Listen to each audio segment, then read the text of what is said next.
और अब बात करते हैं स्वतंत्रता दिवस की। हर साल लाल किले की प्राचीर से भारत के प्रधानमंत्री देश को संबोधित करते हैं और 15 अगस्त को जब पूरा देश स्वतंत्रता दिवस मना रहा होता है तो अपनी आज़ादी के उन पलों को याद किया जाता है जिस आज़ादी को हासिल करने के लिए लाखों लोगों ने अपनी कुर्बानियां दी। और हर साल देश के प्रधानमंत्री देश के लिए अपना संकल्प दोहराते हैं, कई घोषणाएं कर दी जाती हैं, कई इरादे किए जाते हैं, उनको हासिल करने की बात कही जाती है। एक और ऐतिहासिक दिन हम सबके सामने आने जा रहा है और इस बार प्रधानमंत्री नरेंद्र मोदी 12वीं बार लाल किले की प्राचीर से देश को संबोधित करेंगे, ध्वजारोहण करेंगे और इसके साथ ही प्रधानमंत्री मोदी पहले ऐसे गैर कांग्रेसी प्रधानमंत्री बन जाएंगे जिन्होंने सबसे लंबे समय तक लाल किले से देश को संबोधित किया है।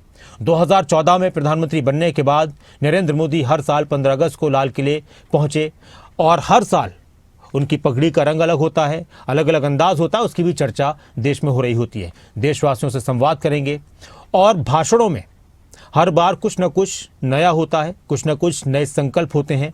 तो इस बार किन बातों पर जोर रहेगा, किन बातों का जिक्र कर सकते हैं। चर्चाएं ऐसी भी हैं कि ऑपरेशन सिंदूर का भी जिक्र होगा। चर्चा ऐसी भी है कि भारत को जो विकसित भारत बनाने की बात हो रही है 2047 तक, या फिर तीसरी दुनिया की बड़ी अर्थव्यवस्था बनाने की बात हो रही है, उसका जिक्र जरूर किया जाएगा। 2014 से लेकर अब तक 2024 तक प्रधानमंत्री के भाषणों में क्या कुछ खास रहा, ये रिपोर्ट देखिए।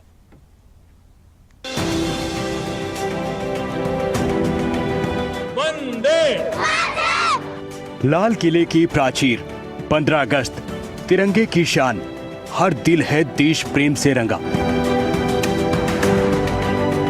15 अगस्त को इस बार प्रधानमंत्री नरेंद्र मोदी नया रिकॉर्ड बनाने जा रहे हैं। इस साल स्वतंत्रता दिवस के मौके पर लगातार 12वीं बार लाल किले की प्राचीर से ध्वजारोहण करेंगे। ये उपलब्धि उन्हें देश के इतिहास में एक खास जगह दिलाएगी, क्योंकि अब तक कोई भी गैर कांग्रेसी प्रधानमंत्री ऐसा नहीं कर पाया है। प्रधानमंत्री नरेंद्र मोदी ने 2014 में पहली बार प्रधानमंत्री बनने के बाद हर साल लाल किले से तिरंगा फहराया और देश को संबोधित किया। हमारी एकता, हमारी सरलता, हमारा भाईचारा, हमारा सद्भाव, ये हमारी बहुत बड़ी पूंजी है। इस पूंजी को कभी दाग नहीं लगना चाहिए, कभी उसे चोट नहीं पहुंचनी चाहिए। अगर देश की एकता बिखर जाए तो सपने भी चूर चूर हो जाते हैं। और इसलिए चाहे जातिवाद का जहर हो, संप्रदायवाद का जुनून हो, उसे हमें किसी भी रूप में जगह नहीं देनी है, पनपने नहीं देना है। और जातिवाद का जहर हो, संप्रदायवाद का जुनून हो, उसे हमें विकास के अमृत से मिटाना है, विकास के अमृत धारा पहुंचानी है और विकास की अमृत धारा से एक नई चेतना प्रगटाने का प्रयास करना है। इस साल 2025 में उनका ये सिलसिला 12 सालों का होगा। 2014 से लेकर 2025 तक देश के लिए संकल्पों की मशाल जलाई। हर साल एक नया संकल्प, हर साल एक नई दिशा और हर साल एक बुलंद इरादा भारत को विश्व गुरु बनाने का। अगले 25 वर्ष हमारे देश के लिए अत्यंत महत्वपूर्ण है।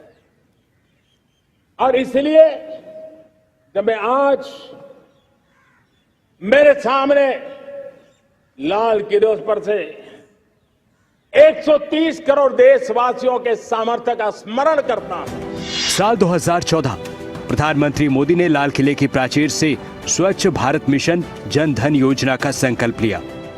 साल 2015 में डिजिटल इंडिया, स्टार्टअप इंडिया और स्किल इंडिया के मंत्र दिए गए। 2016 में काले धन और आतंकवाद की फंडिंग पर सख्त संदेश हुआ। साल 2017-2022 तक गरीबी, गंदगी और भ्रष्टाचार खत्म करने का लक्ष्य रखा। 2018 में किसानों की आय दोगुनी करने का लक्ष्य रखा। 2019 में जल जीवन मिशन का संकल्प लिया। 2020 में कोरोना से लड़ाई और आत्मनिर्भर भारत का ऐलान हुआ। 2021 में 2047 तक विकसित भारत का लक्ष्य हुआ। 2022 में हर घर तिरंगा और हरित ऊर्जा पर जोर दिया गया। 2023 में G20 की मेजबानी को भारत के आत्मविश्वास का प्रतीक बताया। 2024 में 2047 तक भारत को विकसित राष्ट्र बनाने का रोड मैप देश को दिया। अब 2025 जिसमें नए दशक की दहलीज भारत के सामने है। 2014 से लेकर 2025 ये सिर्फ कुछ साल नहीं है, ये एक युग का सफर है। 2014 में मोदी का पहला भाषण था नए भारत का खाका। 2025 में यह खाका विकसित भारत के रोड मैप में बदल चुका है। लाल किले की प्राचीर इन संकल्पों का गवाह है, जहां हर साल नए संकल्प जुड़ते गए, बदलते भारत के विजन को सामने रखा गया। 11 साल का सफर सिर्फ भाषणों का नहीं, बल्कि राजनीति, नीति और जनता के भरोसे की एक कहानी भी है। ब्यूरो रिपोर्ट, खबरें अभी तक।